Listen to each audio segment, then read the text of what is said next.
Hello viewers, আসসালামু আলাইকুম। আপনারা আমাকে অনেকেই কমেন্ট করেছেন, আপু কেমিক্যাল তৈরি করো কিভাবে, তার একটা ভিডিও আপলোড দাও, কিভাবে কালার মিক্স করো, রং তৈরি করো। তাই আপনাদের জন্য নিয়ে এসেছি এই ভিডিওটা। আজকে আমি নিউটেক্স পদ্ধতিতে আপনাদেরকে কেমিক্যাল তৈরি করে দেখাবো এবং র কালার দিয়ে কালার বানিয়ে দেখাবো। এটা হচ্ছে নিউটেক্স। তো আজকে আমি শাড়িতে কাজ করব, তাই এখান থেকে আমি 12 চামচ নিউটেক্স নিয়ে নেব। নর্মালি একটা শাড়িতে কাজ করতে আপনার 12 থেকে 13-14 চামচ নিলেই শাড়িটা কমপ্লিট হয়ে যাওয়ার কথা। তো যদি গর্জিয়াস কাজ না হয় সেক্ষেত্রে এর থেকে কম লাগবে, আর যদি অনেক গর্জিয়াস হয় সেক্ষেত্রে আপনার 12 থেকে 15 চামচ লাগবে। তো আমি 12 চামচ নিয়েছি। আর নিউটেক্স কিন্তু অনেক থিক হয়, তাই ভালো করে মিক্স করে নিতে হবে। তা আমি সুন্দর করে মিক্স করে নিয়েছি। এরপর দিয়ে দিচ্ছি এনকে আমি দিয়ে দিব 12 চামচের জন্য 3 চামচ। সবসময় মনে রাখবেন এনকে আপনার কেমিক্যালটাকে পাতলা করার জন্য। নর্মালি আপনার নিউটেক্স যতটাই থিক হোক না কেন, কিন্তু কালারের পাতলাটা আসে, তাই এনকেটা কম দেয় ভালো। এখন আমি ব্র্যান্ডারও দিয়ে দিলাম 3 চামচের মতো। তো এটাও আমি সুন্দর করে এখন মিক্স করে নিব। প্রতিটা কেমিক্যাল দেওয়ার পরপরই সুন্দর করে মিক্স করে নেবেন। এরপর দিয়ে দিব আমি 3 চামচ সিসিএলের কাজ কি সেটা আপনারা সবাই ভালো করেই জানেন, আবারও আমি বলে দিচ্ছি।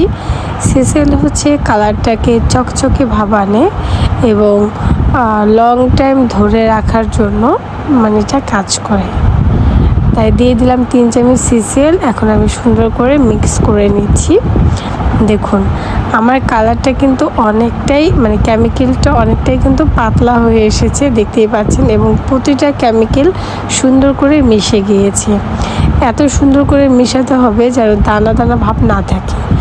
এখন লাস্টে দিয়ে দিব আমি অ্যাপ্রিটন কালারটাকে একটা আঠালো ভাব আনে। তা আমি 3 চামচ দিয়ে দিব অ্যাপ্রিটন। নিউটেক্সে কালারটা ছেড়ে দেয়, সেক্ষেত্রে অ্যাপ্রিটনটা দরকার হয় যে আঠালো ভাব আনার জন্য। যখন দেখবেন যে আপনার রঙটা ছেড়ে দিচ্ছে, কাপড়ে বসছে না বা পাতলা হয়ে গিয়েছে, তখন অ্যাপ্রিটনটা ব্যবহার করবেন। তো আমি এখন 3 চামচ ব্যবহার করেছি, এটা কম বেশি হতে পারে। আপনারা চাইলে যদি দেখেন কালারটা ছড়ে যাচ্ছে, সেক্ষেত্রে আরেকটু হাফ চামচ বাড়াই দিতে পারেন। তো অলমোস্ট দেখুন আমার কিন্তু কেমিক্যাল রেডি। এটাকে বলে আপনার র কেমিক্যালটা রেডি। আপনারা চাইলে এইভাবে রেডি করে রেখে দিতে পারেন এবং শুধুমাত্র কালার অ্যাড করে কাজ করতে পারেন। আমার যখন অনেক কাজ থাকে সেক্ষেত্রে আমি এইভাবে কালারটাকে অ্যাক্রিমের কালার বলে এটাকে তৈরি করে রেখে দিই। দেন যেই কালার দিয়ে কাজ করবো শুধু সেই কালার অ্যাড করে নিই। তো আজকে আমি সাদা শাড়িতে কাজ করব নিউটেক্স পদ্ধতিতে, তাই আমি সেটাকে পেস্ট কালার আনবো। তো আমি এখন সবুজ কালারটা দিয়ে পেস্ট কালারটা আনবো। এই জন্য আমি প্রথমে অল্প একটু র কালার দিয়ে নিলাম, সুন্দর করে এখন মিক্স করে নিব। দেখুন আমার কিন্তু অল্পতেই কালার চলে এসেছে অলরেডি, পেস্ট কালার যে কালারটা আমি চাচ্ছিলাম। তো দেখুন আমার কালারটা চলে এসেছে, তাই আমার আর কোনো লাগবে না। যদি আমি সবুজ কালার তৈরি করতে যেতাম সেক্ষেত্রে আমার আরও র কালার দরকার হতো, সাথে রেড কালার অ্যাড করে নিতে হতো। সেটা আবার অন্য ভিডিওতে আপনাদেরকে দেখাই দিব। তো দেখুন আমার কালার কিন্তু অলমোস্ট রেডি। কত সুন্দর একটা কালার এসেছে, একদম জাস্ট অল্প একটু দিতে হবে। আর আপনারা জানেন যে গাঢ় কালারের জন্য কিন্তু নিউটেক্স পদ্ধতিটাই সব থেকে বেস্ট এবং কালারটা খুব স্মুথ এবং সুন্দর আসে। দেখুন আমার কালার কিন্তু রেডি হয়ে গিয়েছে। এরপরে আমি করে নিব orange colour type, yellow by orange type একটা কালার করে নিব। তো তো এর জন্য হচ্ছে আমি এখন অরেঞ্জ কালার অ্যাড করব, যেহেতু আজকে আমি এই দুইটা কালার দিয়ে শাড়িতে কাজ করব। আর প্রতিটা কালার ব্যবহারের আগে অবশ্যই একটু ঝাঁকিয়ে নেবেন, কারণ আপনার কালারগুলো জমে যায়, শুকিয়ে যায়। এর জন্য দেখুন আমি একদম অল্প একটু নিয়েছি, তাতেই কিন্তু আমার কালার অলরেডি চলে এসেছে, কিন্তু এটা একটা ইয়েলো ভাব এসেছে। তাই এখানে আমি আরেকটু অরেঞ্জের ভিতর দুইটা কালার থাকে, একটা হচ্ছে একটু ইয়েলো টাইপ আর একটা হচ্ছে একটু ডিপ টাইপের। তো ওটা আমি অ্যাড করে কালারটাকে আরেকটু করে নিব। এইটা একদম ইয়েলো একটা কালার আসছে, তো আমি চাচ্ছিলাম কালারটাকে আরেকটু ডিপ করার জন্য। তো দেখো না, এই কালারটা কিন্তু অনেক সুন্দর একটা কালার চলে এসেছে, আবার কিন্তু বেশি কেমিক্যাল অ্যাড করতে হয়নি। কালারে এই একটা সুবিধা যে আপনি অল্পতেই কালারগুলো সুন্দর চলে আসে, বেশি ইউজ করতে হয় না। তো এখন আমি আমার হচ্ছে কাজের ট্রেটা রেডি করে নিয়েছি। তো আমি কম্বলটাকে আগে ভিজিয়ে রেখেছিলাম আধা ঘন্টার জন্য, সেটাকে আমি সুন্দর করে মুছে দেন আমি ট্রেতে বসিয়ে দিয়েছি। এখন আমি দুইটা কালার দুই পাশে দিয়ে কাজ করব। তাই আমি সুন্দর করে ব্রাশিং করে নিব। আমার যতটুকু পরিমাণে রং লাগবে সেটা আমি ট্রেতে দিয়ে এখন সুন্দর করে ব্রাশ করে কম্বলটাকে ভালো করে রেডি করে নিব, যাতে ডাইসতে আমার সুন্দর করে রঙগুলো বসে, কোথাও জানি কম বেশি না হয়। এর জন্য আমি সুন্দর করে বসিয়ে নিচ্ছি। দেখুন ওটা আমার হয়ে গিয়েছে। এখন আমি দিয়ে দিচ্ছি আমার অরেঞ্জ কালারটা, এটা আমি সুন্দর করে বসিয়ে নিব। বসানোর পরে হচ্ছে আমি শাড়িতে কাজ করা বা ডিজাইন করা স্টার্ট করব। এটাই হচ্ছে মেন আপনি ব্লগ করার হচ্ছে কালার তৈরি এবং ট্রে প্রস্তুতকারী। আর টেবিল কীভাবে প্রস্তুত করতে হবে সেটা তো আপনারা অবশ্যই জানেন, যে কম্বল দিতে হবে, তার উপরে একটা কাঁথা দিতে হবে, দেন তার উপর হচ্ছে আপনার কাজ করতে হবে। মানে ব্লগে যেখানে করবে সেই টেবিলটাকে একটু সফট রাখতে হবে, যাতে আপনি ডাইসটা বসালে সুন্দর করে কাপড়ে বসে যায়। তো হয়ে গেল আমার ট্রে রেডি, আর আমার টেবিল তো রেডিই আছে, আপনারা দেখতেই পাচ্ছেন। এখন আমি কাজ শুরু করব। তো আজকে আমি হোয়াইট শাড়িতে নতুন একটা ডিজাইন করব, সেটার অল্প একটু লিঙ্ক আপনাদের দেখাই দিচ্ছি। আমি শাড়ির দুই সাইডেই হচ্ছে পায়ের করব। নর্মাল আমি দুই সাইড পায়ের করি না, তবে আজকে আমি দুই সাইডে পায়ের করে কাজ করব এবং আঁচলটাকে একটু ভরা কাজ দিয়েও ট্রাই করবো। প্রথমে আমি ভেবেছিলাম এটা কণা করব, পরে দেখলাম যে আমি তো লম্বা করেও দিচ্ছি, তো আমার কণাটা না করলেও হবে।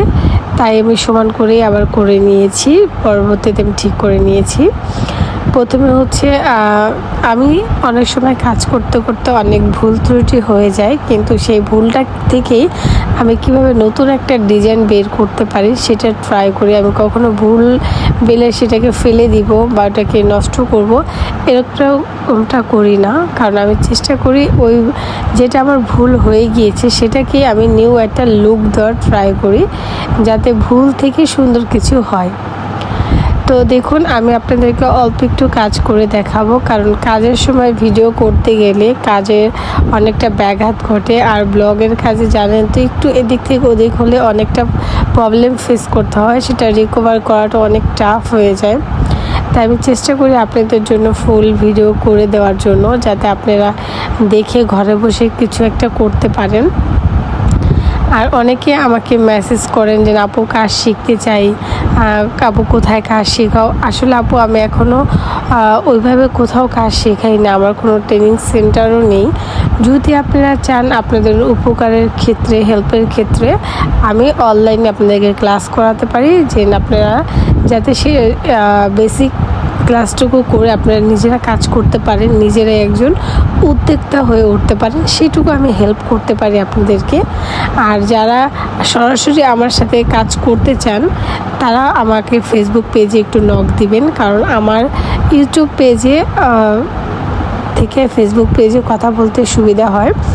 তো আমার ইউটিউব পেজের লিঙ্ক দেওয়া আছে আমার ফেসবুক পেজের, ওখানে আমাকে একটু নক দিবেন, তাহলে আমি চেষ্টা করব আপনাদের জন্য সরাসরি ক্লাস নেওয়ার ব্যবস্থা করার জন্য। যদি আপনারা অনেক স্টুডেন্ট হন সেক্ষেত্রে ইনশাল্লাহ আমি চেষ্টা করব যে আপনাদেরকে সরাসরি কিভাবে ক্লাস দেওয়া যায়, কিভাবে সুবিধাটা দেওয়া যায়।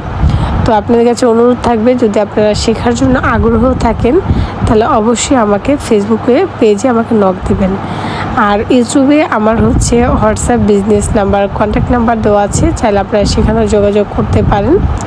তো দেখুন এটা হচ্ছে আমি আঁচলটা করব। আমি ভেবেছিলাম পুরো আঁচলটা হচ্ছে ফুল কাজ করব, আর কুচিটা হচ্ছে নর্মালি আমি 3 ইঞ্চির মতো দিয়ে থাকি নিচে পায়ের, সেখানে আমি 6 থেকে 10 ইঞ্চির মতো করব, একটু ডিফারেন্স টাইপের করার চেষ্টা করছি।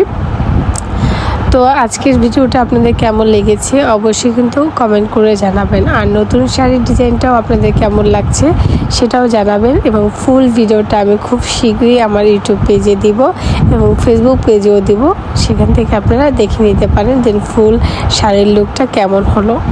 তো আজকে আমি ভিডিওটা এখানেই শেষ করব। সবাই সুস্থ থাকবেন, ভালো থাকবেন, আর খুব তাড়াতাড়ি নতুন একটা ভিডিও নিয়ে আবারও আপনাদের সাথে শেয়ার করব। তো আমার আজকের ভিডিওটি যদি আপনাদের ভালো লেগে থাকে অবশ্যই লাইক কমেন্ট শেয়ার করে দিবেন। আজকে আমি এখানেই শেষ করছি। সবাই সুস্থ থাকবেন, ভালো থাকবেন। আল্লাহ হাফেজ।